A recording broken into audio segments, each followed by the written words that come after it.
Interviews and testimonials from Indigenous teachers. Indigenous leaders and knowledge keepers hold generations of wisdom about the environment, sustainability, and the relationship between humans and nature. Their insights offer alternative approaches to modern ecological challenges, often based on reciprocity, balance, and long-term care for the land.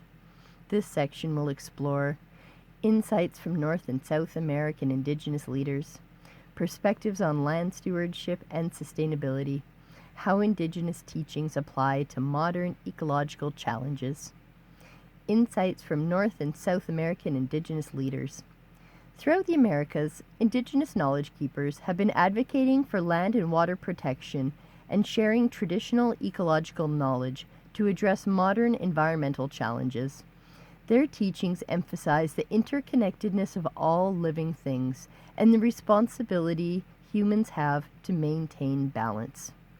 Here are three voices from North and South America who have shared their wisdom on land stewardship. Winona LaDuke, Aninashpi, USA and Canada. Who is she?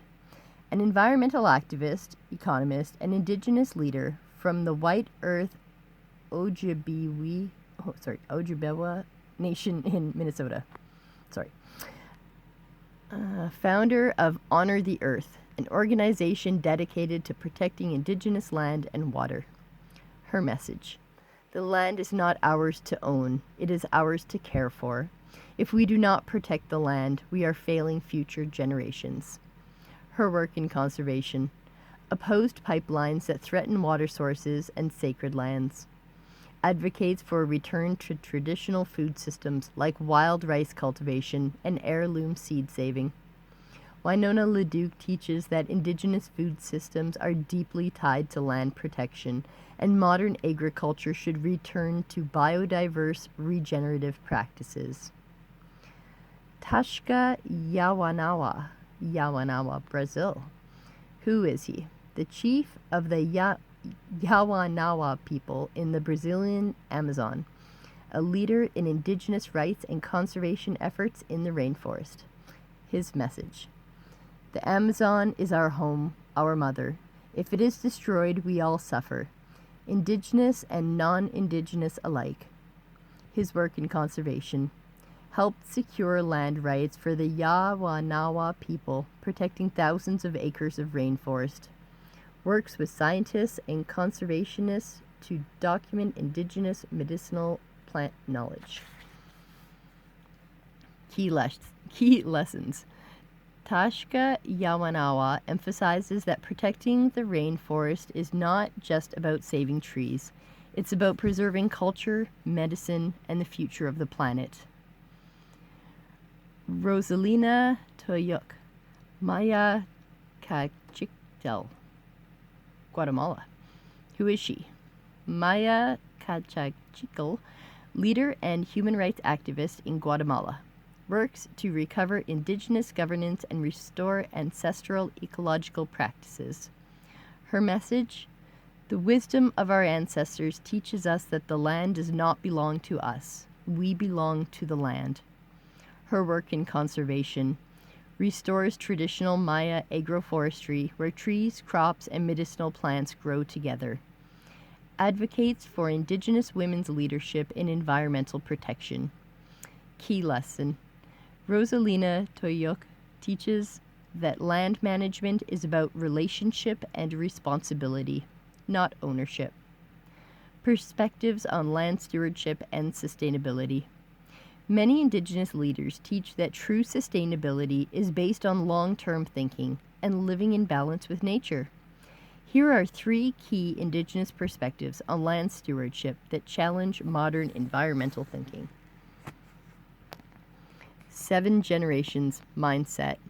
Haudenosaunee, North America. The Haudenosaunee, Iroquois Confederacy, teach that every decision should consider its impact 7 generations into the future. This long-term vision contrasts with modern short-term environmental policies driven by economic gain. Example: the Haudenosaunee have practiced sustainable forest management for centuries, ensuring that harvesting does not exceed regrowth. Lesson: instead of short-term profits, we should design environmental policies that ensure future generations inherit a thriving planet. Reciprocity with nature. Checkawa and Aymara, South America. In the Andean cosmovision, people do not simply use nature, they are in a relationship with it. The principle of Ani, Quechua word for reciprocity, means giving back to the earth what is taken. Quechua farmers plant nitrogen-fixing crops alongside stable crops to naturally replenish the soil. Lesson: sustainability is not just about reducing harm. It's about actively regenerating the land.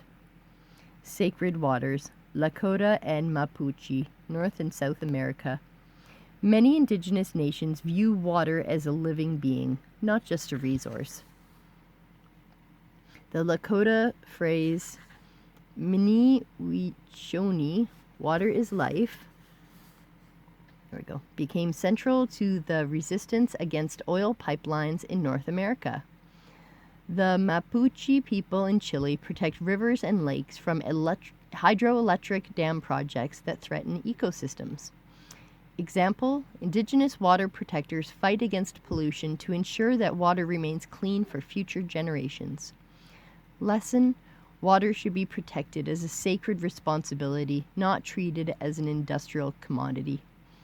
How Indigenous teachings apply to modern ecological challenges. Indigenous wisdom can guide solutions to modern environmental crises, including climate change, deforestation, and biodiversity loss. Climate change adaptation. Indigenous farmers have developed climate-resilient crops for thousands of years. Scientists now study Maya drought-resistant maize and Andean quinoa varieties to combat modern food insecurity. Takeaways: Indigenous crops and seed-saving techniques can help feed a warming planet. Sustainable forestry and land management. Indigenous communities manage forests with selective harvesting and controlled burns rather than clear-cutting. The Amazonian indigenous groups practice chakras, where trees, fruits, and medicinal plants grow together. Example: the Kayapo people of Brazil have stopped millions of acres of Amazon deforestation through indigenous-led conservation. Takeaway: traditional forestry protects biodiversity while allowing people to sustainably use resources. Restoring biodiversity. Indigenous polyculture farming restores soil health and biodiversity. The Blackfoot, North American, and Guarani, South America, both practice prairie restoration, ensuring native plants and animals thrive.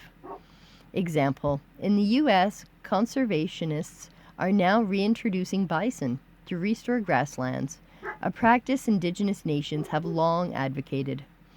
Takeaway: restoring Indigenous biodiversity practice can reverse ecological destruction. Conclusion: Indigenous teachers and knowledge keepers provide a blueprint for sustainability rooted in deep relationships with the land. By listening to their voices, we can shift from long-term exploitation to long-term land stewardship, use Indigenous ecological wisdom to address climate change and biodiversity loss, recognize that true conservation requires Indigenous leadership.